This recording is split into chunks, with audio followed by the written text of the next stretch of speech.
पोषण क्या होता है, जो कि लेक्चर नंबर 3 होगा हमारा। Thank you.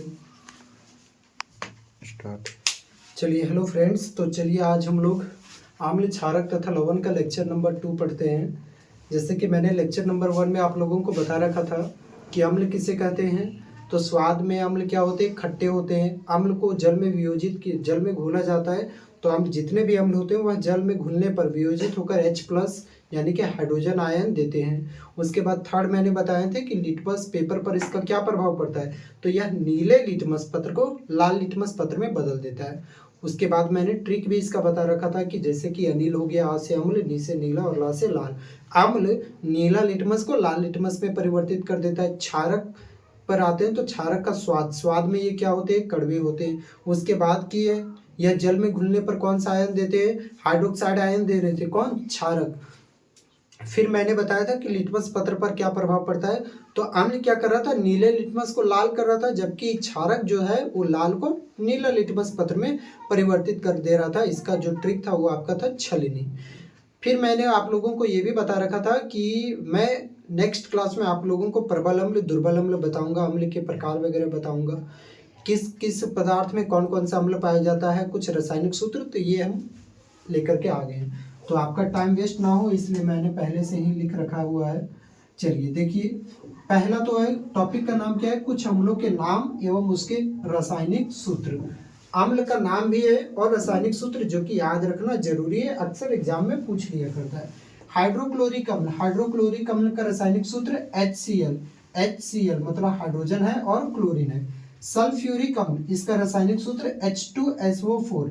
इसी को याद रखिएगा, सल्फ्यूरिक अम्ल को ही क्या कहा जाता है बच्चा, किंग ऑफ एसिड कहा जाता है। मतलब ये क्या है, अम्लों का राजा है। ये अम्लों का राजा किसे कहा जाता है, H2SO4 सल्फ्यूरिक अम्ल को। अगला है नाइट्रिक अम्ल। नाइट्रिक अम्ल का रासायनिक सूत्र HNO3 मतलब हाइड्रोजन है, नाइट्रोजन, ऑक्सीजन, ठीक है, HNO3। इसको क्या कहा जाता है बच्चा, क्वीन ऑफ एसिड। ये अम्लों की रानी है। वो अम्लों का राजा कौन है, सल्फ्यूरिक अम्ल। अम्लों की रानी कौन है, नाइट्रिक अम्ल। उसके बाद आता है कार्बोनिक अम्ल। कार्बोनिक अम्ल का रासायनिक सूत्र H2CO3। ये जो हो गया आपका दुर्बल अम्ल कहलाता है। ये जो है प्रबल अम्ल है, दूसरा भी प्रबल अम्ल है, तीसरा भी प्रबल अम्ल है, और ये चौथा, पांचवा, छठा, ये तीनों आपका क्या हो गया, दुर्बल अम्ल। H2CO3 कार्बोनिक अम्ल। अक्सर जो हम लोग कोल्ड ड्रिंक वगैरह पीते हैं तो कोल्ड ड्रिंक में आपका कौन सा अम्ल डाला रहता है, आपका कार्बोनिक अम्ल रहता है, याद रखिएगा जो हम लोग कोल्ड ड्रिंक पीते हैं। उसके बाद है मेथेनोइक अम्ल। मेथेनोइक अम्ल या तो दूसरा नाम है इसका फॉर्मिक अम्ल। रासायनिक सूत्र क्या होता है, HCOOH। उसके बाद आता है एसिटिक अम्ल, या तो इसी का दूसरा नाम होता है इथेनोइक अम्ल। इथेनोइक अम्ल, इसका रासायनिक सूत्र क्या होता है, CH3COOH। ये हो गया आपका। तो आप इसको जल्दी से स्क्रीनशॉट ले लीजिए। अब हम लोग प्रबल अम्ल और दुर्बल अम्ल के बारे में पढ़ेंगे। चलिए अब देखिए, प्रबलता के आधार पर अम्ल के प्रकार। तो प्रबलता के आधार पर दो अम्ल के प्रकार होते हैं। एक होता है बच्चा प्रबल अम्ल, ठीक है। एक प्रबल अम्ल, अंग्रेजी में इसे हम लोग कहेंगे स्ट्रॉन्ग एसिड, और एक होता है बच्चा आपका दुर्बल अम्ल। अंग्रेजी में इसको हम लोग कहेंगे वीक एसिड, ठीक है। स्ट्रॉन्ग एसिड हो गया और एक वीक एसिड। तो स्ट्रॉन्ग एसिड क्या होता है, जिसको हम लोग खा नहीं सकते, जो हमारे स्वास्थ्य के लिए हानिकारक होते हैं उसे प्रबल अम्ल कहते हैं, और जो जिसे हम लोग खा सकते हैं, जो स्वास्थ्य के लिए बिल्कुल भी हानिकारक नहीं होते, उसे दुर्बल अम्ल कहते हैं।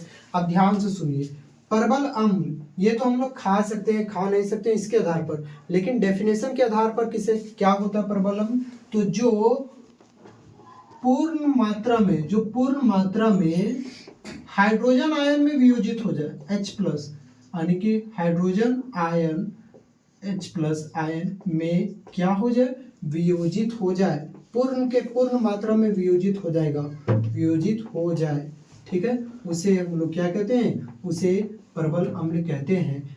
खैर एग्जाम्पल देखा जाए तो बच्चा मेरे पास है HCl। तो मान लेते हैं सपोज कर HCl, यानी कि अभी मैंने जस्ट बताया था कि HCl का पूरा नाम हाइड्रोक्लोरिक एसिड। तो सपोज करते हैं कि हाइड्रोक्लोरिक एसिड का मैंने 100 मोल लिया था, चलिए 5 मोल ही रखते हैं। मैंने कितना मोल लिया था, 5 मोल। हाइड्रोक्लोरिक एसिड का मैंने 5 मोल लिया था। अब यहाँ पर हाइड्रोक्लोरिक एसिड को जब हम लोग किस में घोलेंगे बच्चा, जल में H2O में घोलेंगे, तो यहाँ पर आपका हाइड्रोजन अलग हो जाएगा और क्लोरीन अलग हो जाएगा।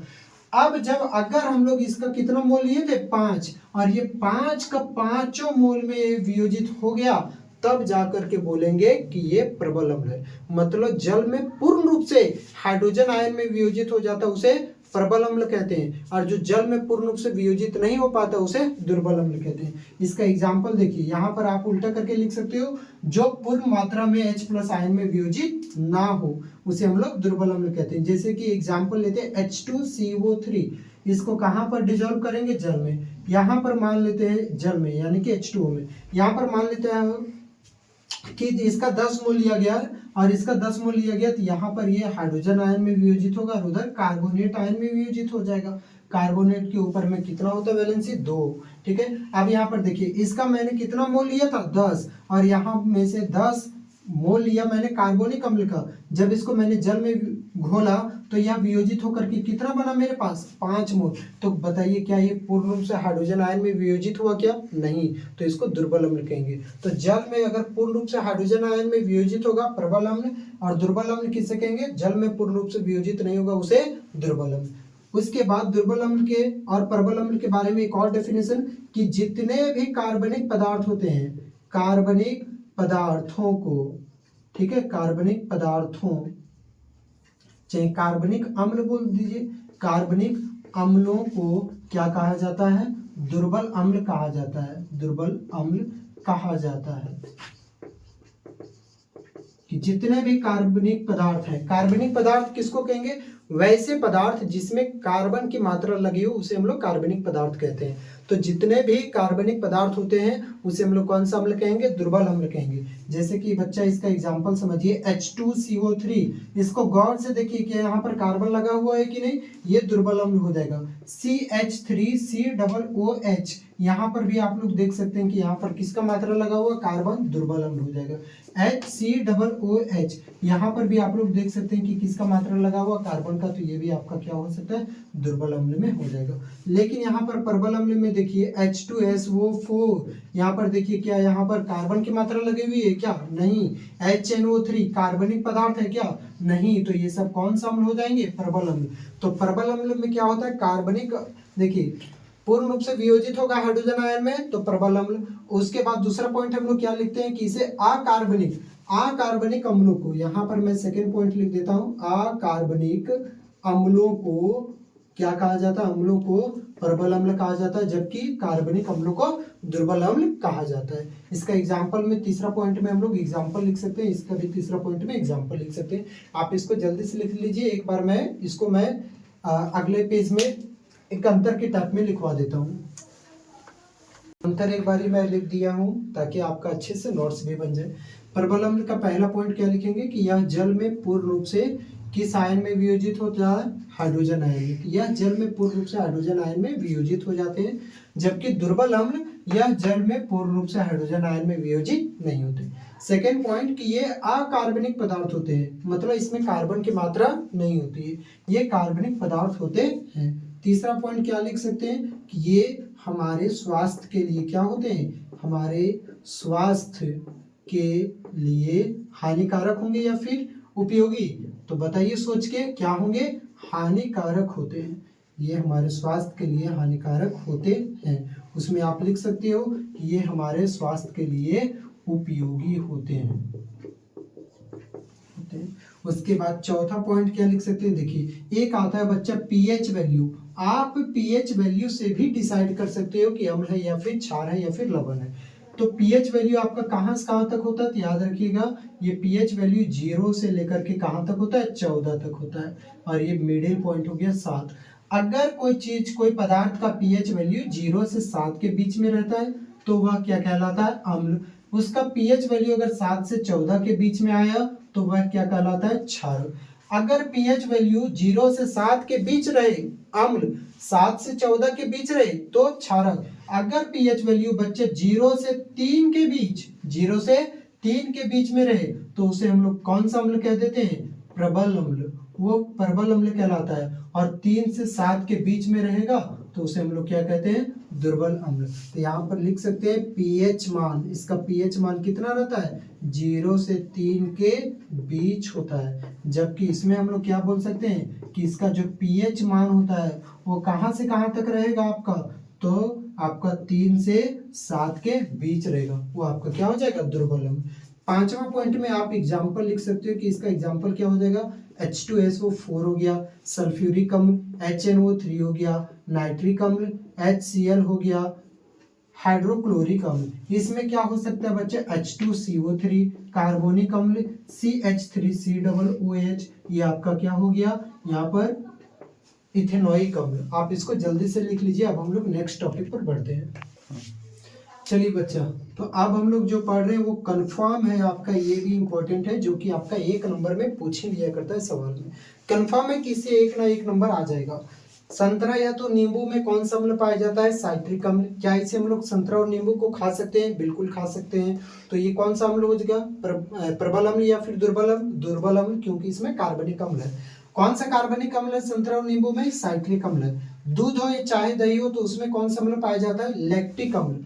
दही में या तो दूध हो कौन सा अम्ल, लैक्टिक अम्ल। इमली हो चाहे आम हो चाहे अंगूर हो, इन तीनों में आपका कौन सा अम्ल पाया जाता है, टार्ट्रिक अम्ल पाया जाता है। विनेगर, चाउमीन वाले के पास जाइएगा, चाउमीन वाले के पास में पानी के जैसा ही एक ट्रांसपेरेंट कलर का लिक्विड होता है, उस लिक्विड का नाम होता है विनेगर। विनेगर क्या है, तो देखिए विनेगर में कौन सा अम्ल पाया जाता है, इथेनॉइक अम्ल। चींटी का डंक, जो नेटल का डंक होता है, उसमें कौन सा अम्ल पाया जाता है, तो याद रखिएगा मेथेनॉइक अम्ल, मेथेनॉइक अम्ल। ओके, यहाँ पर एक और सवाल बन गया, वही नेटल का डंक है, नेटल का डंक, तो भी कौन सा अम्ल हो गया, उसमें भी मेथेनॉइक अम्ल होता है उसमें भी। अब देखिए जब शरीर में नेटल का डंक चुभता है, ओके, शरीर में नेटल का डंक चुभता है, तो उसके सामने एक और पौधा रहता है जिससे हम लोगों का इलाज हो जाता है, तो वह कौन सा पौधा है, तो याद रखिएगा डॉक पौधा। कौन सा पौधा है बच्चा, डॉक पौधा। तो ये हो गया आपका प्रबलता के आधार पर 2 अम्ल, प्रबल अम्ल दुर्बल अम्ल में पढ़िए, अलग अलग पदार्थों में अम्ल हो गया। अब देखिए सांद्रता के आधार पर अम्ल के प्रकार, यहीं पर मैं बता दे रहा हूं, सांद्रता के आधार पर अम्ल के प्रकार, अम्ल के प्रकार तो 2 प्रकार से होता है। एक होता है बच्चा तनु अम्ल, जिसको हम लोग कहते हैं डाइल्यूट एसिड, ओके, और एक होता है बच्चा सांद्र अम्ल, जिसको हम लोग कहते हैं कॉन्सेंट्रेटेड एसिड। तो तनु अम्ल और सांद्र अम्ल, अगर आप लोग थोड़ा सा डोमेस्टिक में मतलब आने की घरों में हम लोग देखते हैं 2 चीज बोला जाता है घरों में, एक बोला जाता है गार और एक चीज बोला जाता है पातर। अब गार और अगर जैसे कि मान लेते हैं हम लोगों को कुछ सपोज करते हैं गर्मी का दिन है, तो चलिए सत्तू घोला जा रहा है, तो हम लोग बोलते हैं कि सत्तू एकदम, सतुआ जो है एकदम गाढ़ा है, तो क्या हुआ उसमें कि सत्तू का मात्रा ज्यादा है और पानी का मतलब मात्रा जो है वो कम। तो सत्तू का मात्रा ज्यादा और पानी का मात्रा कम, तो ये हुआ गाढ़ा।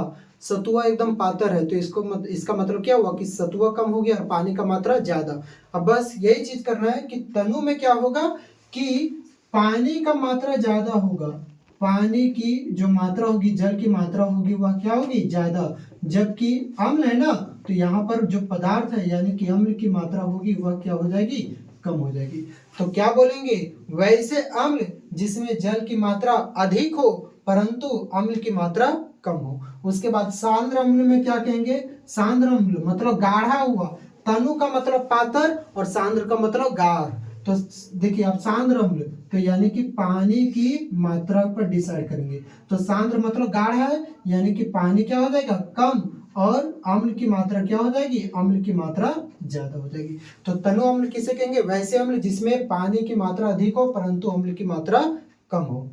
उसके बाद सांद्र अम्ल में क्या कहेंगे, वैसे अम्ल जिसमें पानी की मात्रा कम हो लेकिन अम्ल की मात्रा अधिक हो, ये क्या कहलाएगा आपका, सांद्र अम्ल। ओके, आप इसको यहाँ तक स्क्रीनशॉट ले लीजिए।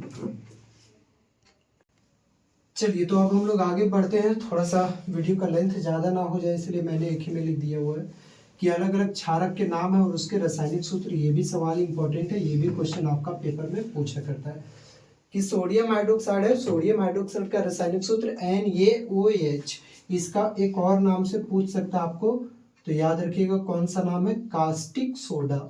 पूछ देगा कि कास्टिक सोडा का रासायनिक सूत्र क्या होता है, तो कास्टिक सोडा का रासायनिक सूत्र NaOH, sodium hydroxide NaOH, caustic soda NaOH।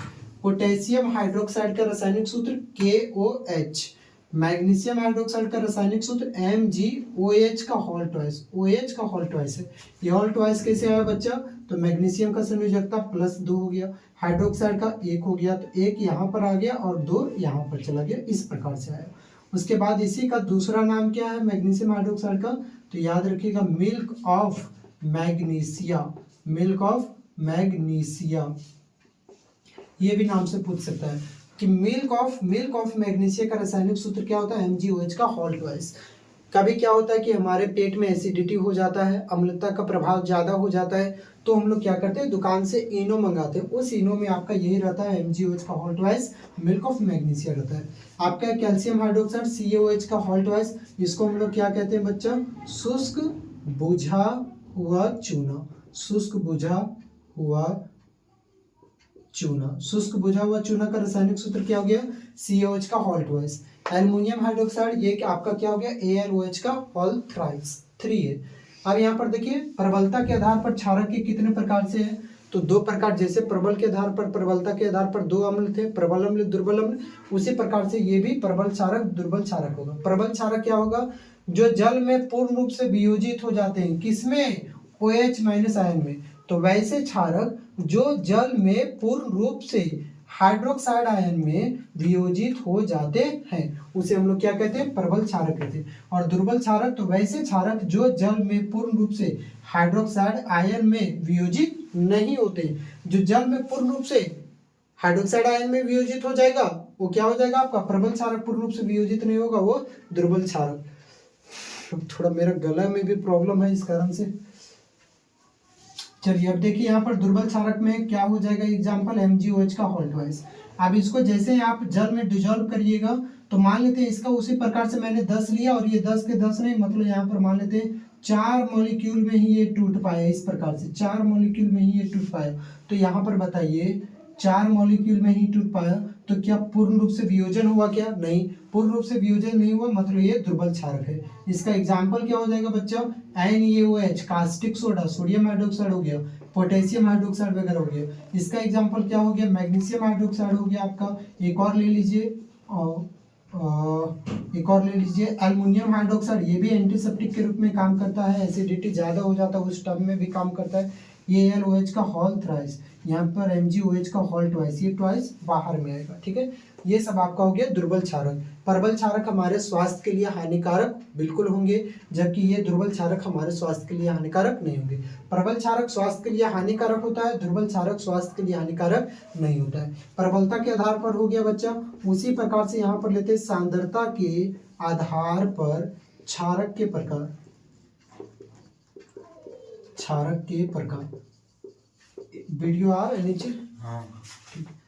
तो पहला क्या हो जाएगा बच्चे यहाँ पर प्रबल सांद्रता के आधार पर ना, तो एक हो गया तनु क्षारक हो जाएगा, तनु क्षारक, और दूसरा आपका क्या हो जाएगा, सांद्र क्षारक हो जाएगा, सांद्र क्षारक। तो तनु क्षारक यानी कि हो गया डाइल्यूट बेस, सांद्र क्षारक यानी कि हो गया आपका कॉन्सेंट्रेटेड बेस। तो तनु का मतलब क्या बताए थे अभी थोड़ी देर पहले, पातर, और सांद्र का मतलब गाढ़। तो तनु में किसका मात्रा होगा बच्चा, पानी का मात्रा ज्यादा, और क्षारक का मात्रा क्या हो जाएगा, कम। तो वैसे क्षारक जिसमें पानी का मात्रा यानी कि जल की मात्रा अधिक हो परंतु क्षारक की मात्रा कम, तनु क्षारक कहलाएंगे। और जिसमें जल की मात्रा, पानी ही लिखते हैं अभी हम, पानी की मात्रा कम हो परंतु क्षारक की मात्रा अधिक हो, तो ये क्या कहलाएगा, हमारा सांद्र क्षारक कहलाएगा। आप यहाँ तक इसको रिमेम्बर कर लीजिएगा, याद कर लीजिए, अच्छे से समझ लीजिएगा। नेक्स्ट क्लास में हम लोग मिलेंगे पीएच मान वगैरह के साथ में, सूचक क्या होता है उसके साथ में। Thank you.